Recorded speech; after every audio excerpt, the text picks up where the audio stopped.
In this video, we are going to look at clickjacking security vulnerability.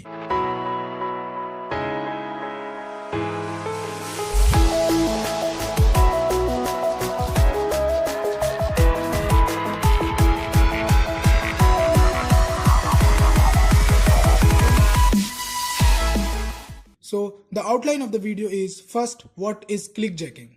Second, demo using DVWA, and at last, HackerOne's report. So this is our OWASP page about clickjacking. So it says clickjacking, also known as UI redress attack, is when an attack uses multiple transparent or opaque layers to trick a user into clicking on a button or a link on another page when they were intending to click on the top level page. So explanation of these lines will be clear when I give you a demo on DVWA. So for the explanation of what this OS page says, I will show you through DVWA. Although there is no module for clickjacking, but when you see this setup and reset database, there is a button for creating and reset database. So suppose this button is very crucial for us. If I click on this button, then our whole database will be reset. So whatever be the changes that we did will be cleared out. So this is very crucial button for us, and we really do not want to click this button. So here I create a HTML page, and in HTML page you can see I have used an iframe tag, and in that iframe tag I used an attribute source, and the value is our setup page. So if I open this page,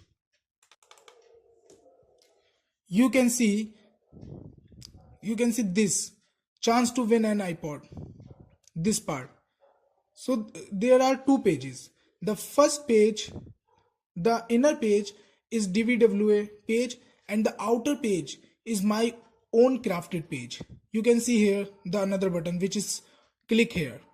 So now go back to OS page and read it again.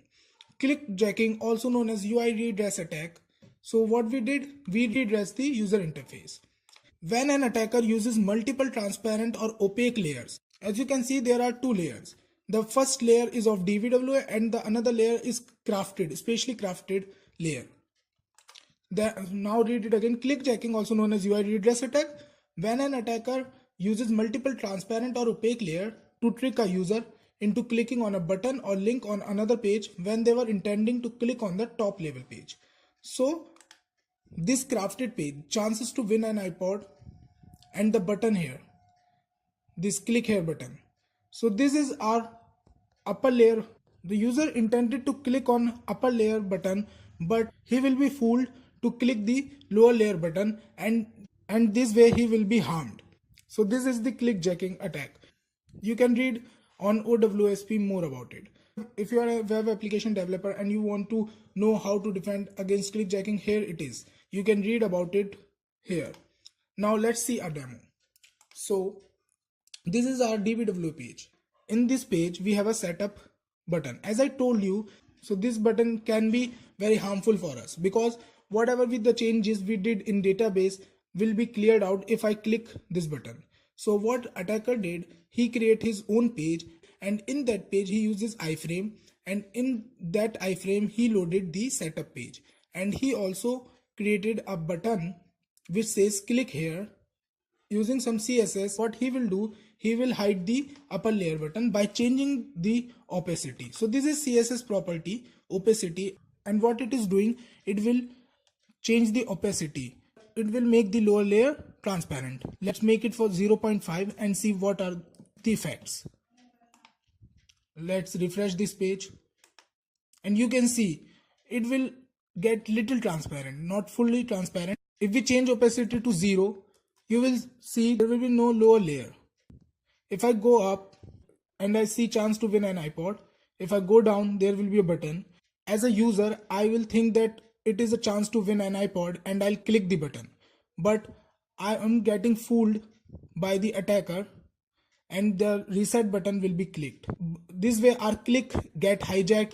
The name comes clickjacking. This means our click get hijacked. So it is click hijacking, and that's make clickjacking. So let's try it.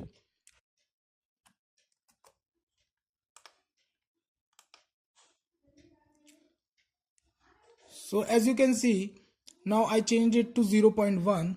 This is for showing purpose. In real attacks, they make it to 0 only so that the lower layer does not show. But here for seeing the demo, what I did is I make it to 0.1. So as soon as I click on this button, the setup will be reset. So I clicked on it and you can see the database has been created. I don't know whether you are able to see it or not, because if I change the opacity again, then this will be vanished. Let's do it. Let's do it again one more time by changing opacity 0.5 and I refresh the page. Now if I click here, you can see the button. If I click here, you can see the lower layer button clicked and changes has been made. So this is clickjacking. Now we will see the real life report. So this was the clickjacking report reported to Yelp, and the report number is 214087. So this person reported to Yelp and it was resolved and the bounty was of $100. So here it is tricking a user into unknowingly bookmarking unwanted business, adding events to their profile they are interested in, editing their star rating on reviews. So this guy shows the Yelp.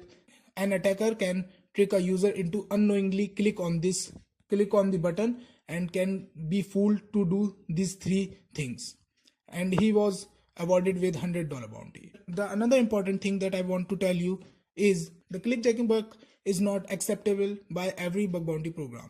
Before reporting them clickjacking, you must read their policy, what are in the scope and what are not in the scope. As you can see in this report 146948, Zomato closed it as informative. You can see here Zomato reply, thank you for detailed report. According to our security policy, clickjacking won't be considered as a security issue. We will try avoid this issue in future. We are closing this report as informative. So some programs accept this bug and gives bounty, and some programs who do not consider this as a security issue. So this is it for this video. Thanks and have a nice day.